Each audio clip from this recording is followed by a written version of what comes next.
You know that one empty chair in your living room or bedroom that just feels kind of unfinished? That's exactly where I put this Yaheetech accent chair.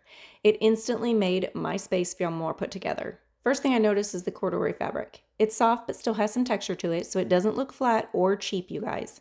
The dark green color is really nice too.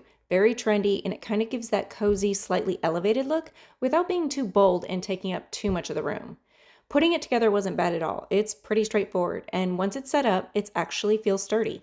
It's not wobbly like some accent chairs can be. Comfort-wise, it's a good sit and relax for a bed chair. I wouldn't say it's one you sink into for like hours, like a recliner, but it's perfect for reading, drinking coffee, or just having an extra spot when people come over. We were sent this to test out with our home decor, and this feels like one of those chairs you end up using more than you thought you would. Throwing clothes on it at first, let's be honest, and then actually sitting in it once you realize it's a good spot.